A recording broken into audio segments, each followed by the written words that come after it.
Hey guys, this is Andre, Horizon City News. And yesterday I went to the Horizon City, Texas City Hall. I had seen a meeting that had been posted on the police department website, and it was for the collective bargaining agreement between the police union that represents the Horizon City, Texas Police Department and the city government of Horizon City, Texas. Now, meetings like this, from the brief research I did on the law for the state of Texas, are regulated by the Texas Open Meetings Act, which a lot of government bureaucrats, they shorten it to an acronym called TOMA, T-O-M-A. So whenever you hear them speaking amongst each other, sometimes you'll hear them say the word TOMA. That's what they're referring to, is the Texas Open Meetings Act. So that's a state law, just like the Texas Public Information Act, which regulates open records. Now we're talking about the regulation of government meetings, which is after I did some brief research. I'd always heard about it over the years, but I never really dived into it because normally I would just concern myself with open records. But I always knew that, that there was a law for the Texas Open Meetings Act, but I never really did any detailed research into it.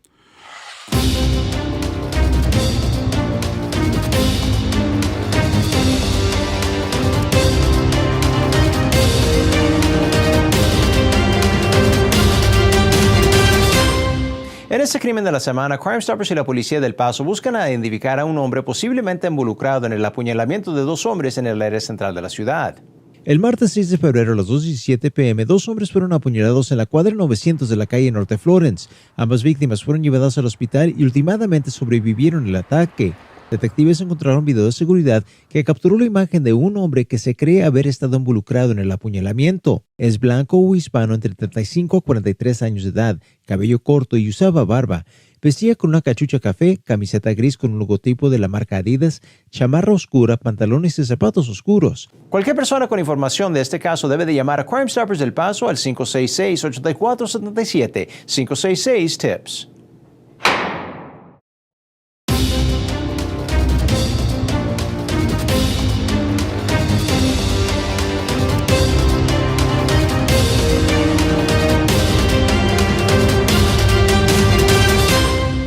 In this Crime of the Week, Crime Stoppers in the El Paso Police Department are looking to identify a man believed to be involved in a stabbing where two men were wounded in central El Paso. On Tuesday, February 6 at 2:17 p.m., two men were stabbed at the 900 block of North Florence. Both victims were taken to the hospital and ultimately survived the attack. Detectives found security video that recorded a man that is believed to have been involved in the stabbing. The man is white or Hispanic, in his mid-30s to early 40s, has short hair and a beard. He was wearing a tan baseball cap, a gray t-shirt with an Adidas logo on the front, dark jacket, dark pants, and dark shoes. Investigators are certain that someone knows the identity of this man. Anyone with any information on this case should call Crime Stoppers of El Paso at 566-8477. That's 566-TIPS.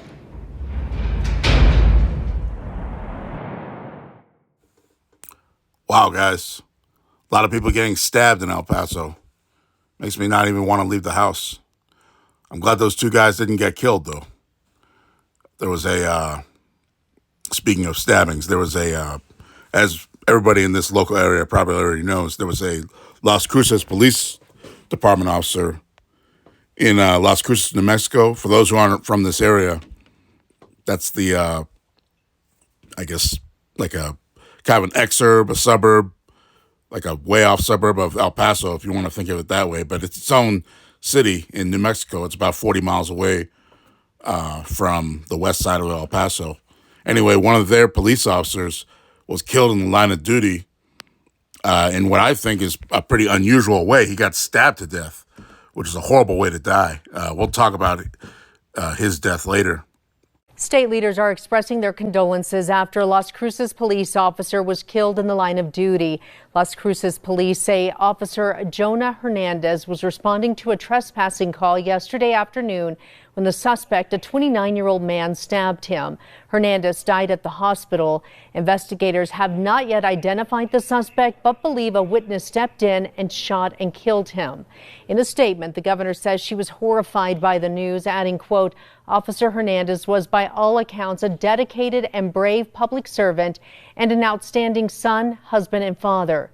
She goes on to say this loss is felt acutely by every first responder and their families who selflessly serve and protect New Mexicans every day. Members, please remain standing for a moment of silence for Las Cruces Patrol Officer Jonah Hernandez, who was killed in the line of duty. Both the State House and Senate opened today's floor sessions with a moment of silence in honor of Officer Hernandez. Lawmakers representing Doña Ana County called it a sad day for the area. He was stabbed on a very busy intersection of Amador and Valley last night when a witness driving by parked their vehicle, shot the perpetrator, and she stayed with him, calling in for help on his own radio until help arrived. As we all know, our first responders and law enforcement officers leave for each and every shift. They know they may not come home. Their families deal with this from the time they go through the academy, through the entirety of their service, and it's a truly sad day in Las Cruces. Hernandez was with Las Cruces police for 2 years and leaves behind a wife and 2 sons. The officers union has set up a GoFundMe to help the family. The department is expected to provide more information tomorrow. Anyway, one of their police officers was killed in the line of duty in what I think is a pretty unusual way. He got stabbed to death, which is a horrible way to die. We'll talk about his death later. But yeah, there's so many stabbings in El Paso. I'm sure there's stabbings in many other parts of the country and other cities, but it just seems like that's, or maybe it's just my perception, but it seems like I'm always hearing about stabbings in El Paso. Makes me not even want to leave the house sometimes because I can't even imagine, what the type of pain that is like, especially if you're getting killed that way. But or if you survive, either one's a bad choice. But yeah, it just seems like that burning alive, being eaten by a shark. I mean, there's just certain ways of being attacked or being killed that I put on the top of the list of ways that I don't want to go out. So, yeah, I'm glad those 2 guys survived. And, again, when I make some videos in the future, I'll just briefly make a video about the recent Las Cruces, New Mexico police officer that was killed in the line of duty. He was stabbed to death. So, horrible stuff. Anyways, let's talk more about the the Texas Open Meetings Act, and how on February 28th, 2024, which was yesterday, I have some concerns and questions about what I observed when I went to a posted meeting that the Horizon City, Texas Police Department and the Horizon City, Texas city government held on February 28th, 2024. I believe that was a Wednesday, and it was at 2 p.m. Mountain Standard Time. So let's just wrap up this video, which I always try to keep them as short as I can, and we'll just go into just a couple more details about this meeting that the Horizon City, Texas Police Department held at February 28th, 2024 at 2 p.m. regarding their collective bargaining agreement, which is with their police union, which had a negotiation, a policy, deliberation with the city government of Horizon City, Texas. And after we just touch on that very briefly about, the details of, this particular meeting that happened with the Horizon City, Texas government, then we're going to have a quick video from the Harris County, Texas government in the Houston, Texas metro area, which, if anybody's been to Houston, the county where Houston, Texas is, that's Harris County, Texas. So fortunately, the Harris County District Attorney's Office on the east side of Texas in the Houston metro area, they created a training video for the Texas Open Meetings Act, which is very fortunate for someone like me because that'll come in handy at the end of this video and we can all watch that together. Just a very short portion of it because the Texas Open Meetings Act is a very large, complex body of law. But just very briefly at the end of this video, we'll just, all of us will get briefed on some of the basics about the Texas Open Meetings Act. All right. I hope nobody else gets stabbed this week in El Paso, Texas. Sounds like a terrible, terrible crime. I hope that the El Paso Police Department catches whoever was involved in that stabbing that was just mentioned in the Crime Stopper video that was just shown just a moment ago. And thanks for watching Horizon City News. And all my contact information is down below. And you guys can comment amongst yourselves. All right, guys, let's get back to Texas Open Meetings Act in Horizon City, Texas.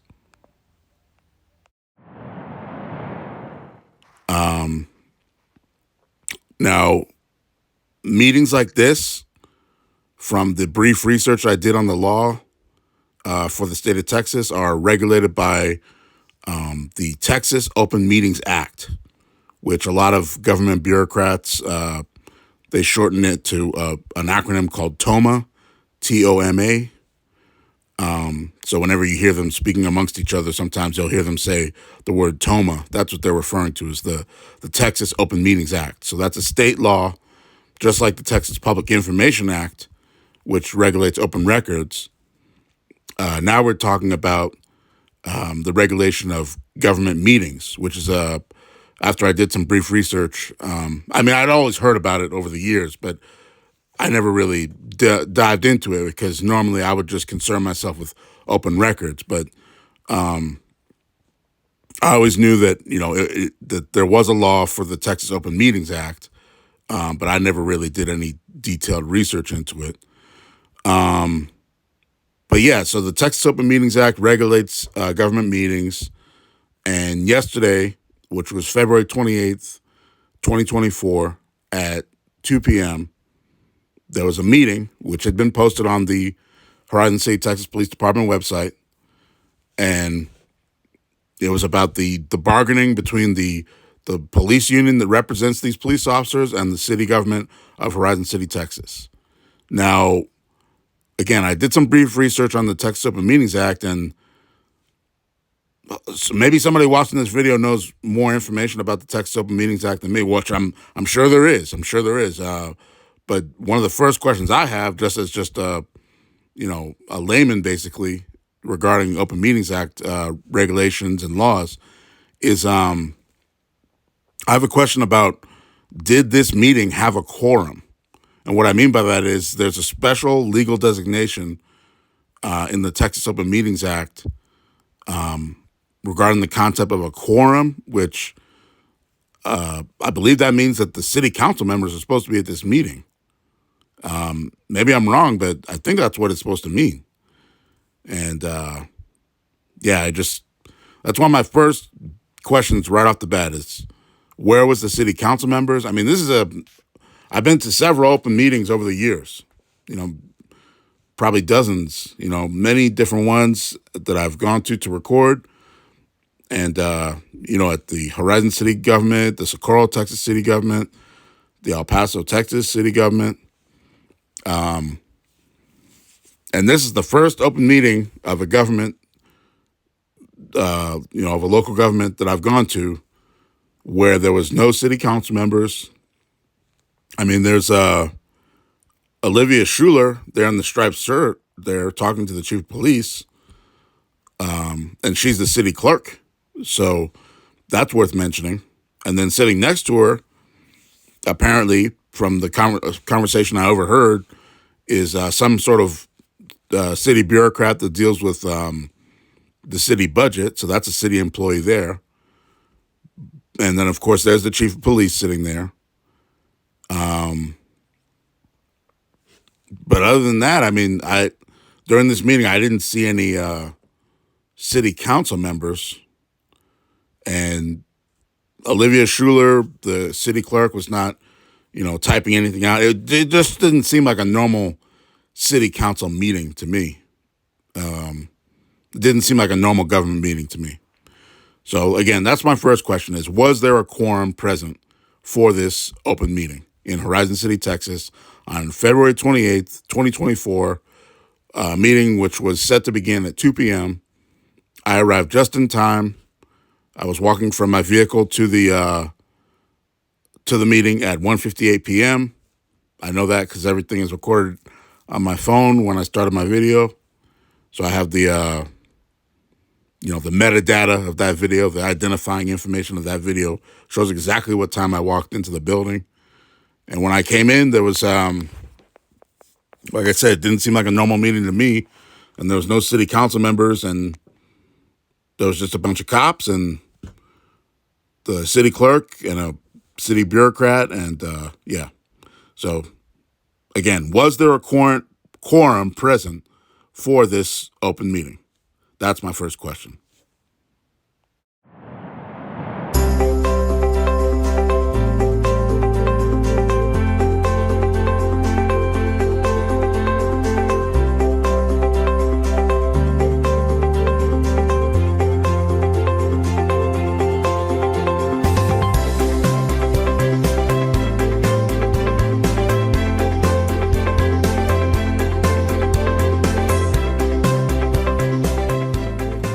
My name is Terry O'Rourke. I'm Special Assistant Harris County Attorney, and I work for this guy right back here, Vince Ryan, the County Attorney. And Robert Sword, many of you know, the First Assistant. And we are honored today by many, many distinguished people who are welcome back to the government for some, and welcome to the positions of power and authority and influence that you have. Our first speaker today is going to be Douglas Ray, who many of you know. Doug is really the man who knows the law. And then from the county attorney's office, for many of you who have clients, it's important to be able to talk to Doug if you don't know what the law is. And then, of course, Scott Durfee here is the general counsel to the district attorney. And Stuart, I'm going to pronounce it correctly, Talichet, C-H-E-T, French, is the guy who investigates the open meetings law violations. We're going to run this train on time. It's really important. This is where we walk the walk and do what we say. We're committed to open government, and I can say just one joy that I had working for County Attorney Vince Ryan. After he first got elected, I got to go to the Port Authority of Houston and sit down with them, very distinguished people who'd always done something some way, and they weren't doing it the way we thought they were doing it. They weren't conducting open meetings, and they went through the kinds of things. And I found one phrase that helps. Do you guys really want to go to jail? I'm not here to threaten you. I'm here to predict that the district attorney of Harris County, Texas will prosecute you for doing what you're doing. So that's the civil side of the equation. But instead, I introduce to you Doug Ray. Yes, I am Douglas Ray. I'm a Special Assistant County Attorney. I've been here almost 16 years now. And I was talking to somebody earlier, and I recalled that there was a guy I knew that would keep a list of all the different speeches he's given, CLEs, et cetera, and I thought to myself, I don't know if there's enough paper. I talk all the time. Those of you who know me know that once I get talking, it's hard to get me to stop. I just carry on and on and on and on. So whenever I get an opportunity to come before a group and actually talk, I take it. Anyways, today is an old subject that I've spoken on before, and it's one of my favorites, open meetings. And it's a simple concept, and I always wonder why people have such difficulty grasping what open meetings is all about.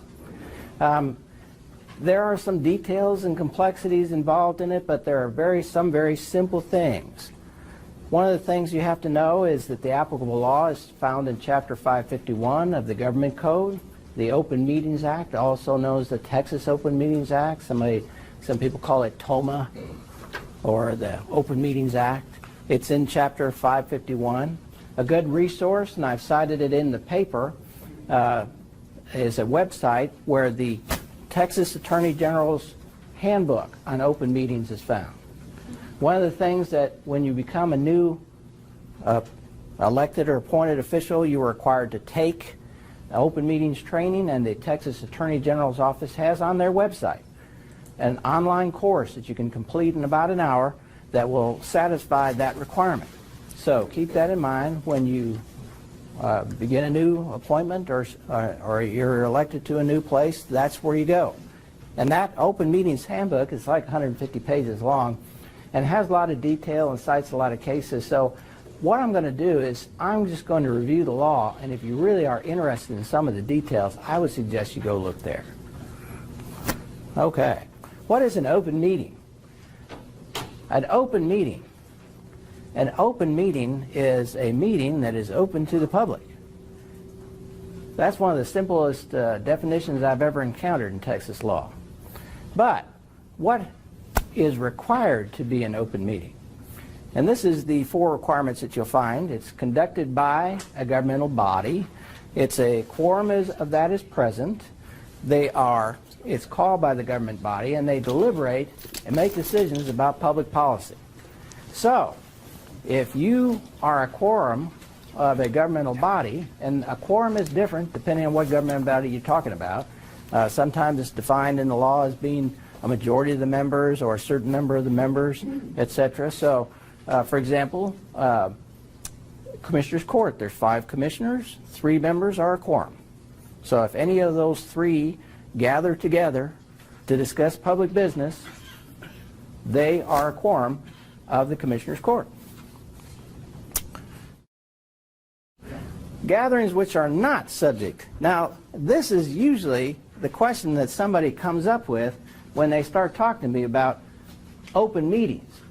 What can we do that's not an open meeting? And so this is actually much more important than defining what is an open meeting. There are several examples that are in the statute.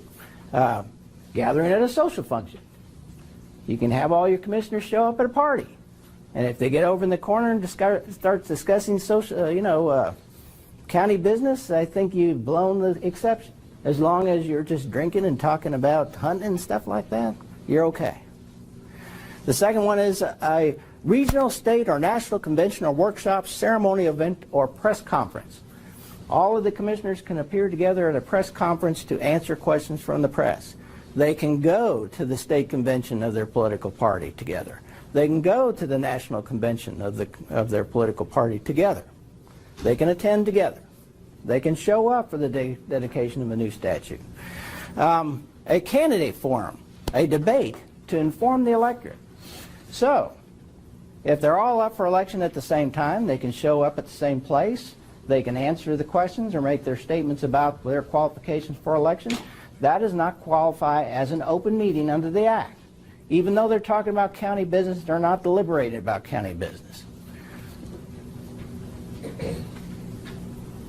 But look at that caveat at the bottom. If no formal action is taken, any discussion of public business is incidental. Okay. Who must conduct an open meeting? Here I would advise you to look into the Act itself if you're not dealing ordinarily with a body that you're sure is subject to the open meetings law. Because there's a lot of different types of governmental bodies, believe me. But we get to deal with Commissioner's Court. Commissioner's Courts are explicitly included on the list of what a public body is that's included in the Open Meetings Act.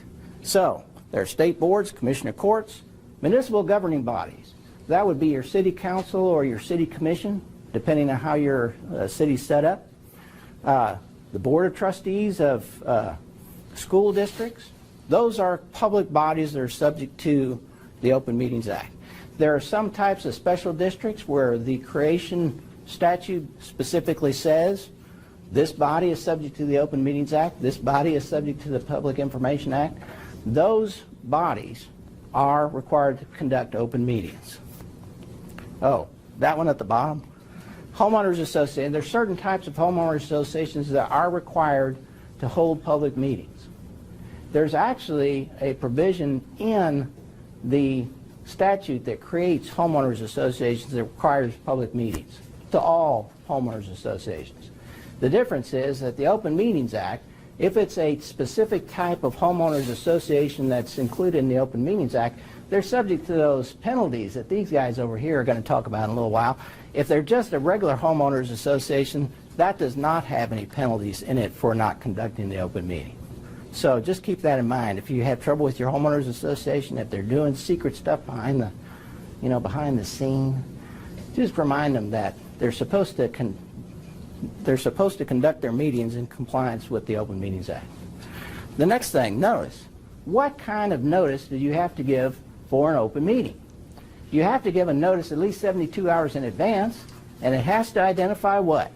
It has to identify where you're going to conduct the meeting, the time you're going to conduct the meeting, and the subject matter of the meeting that you're going to conduct. That's why the agenda is so important. That's why when questions come up in Commissioner's Court or any of these bodies as to whether they can talk about a certain subject, we always refer back to what's on the agenda, because you have to give notice about what you're going to talk about 72 hours in advance. So if it's not on the agenda, you haven't given notice, you can't talk about it in that meeting. Very important subject. So sometimes you can give kind of a, interpretation of what's in the agenda to decide what's going to be discussed. Other times things are coming up from people that are coming up to the podium and they're discussing things that are clearly not on the agenda at all. And those are not subjects that can be discussed at the open meeting.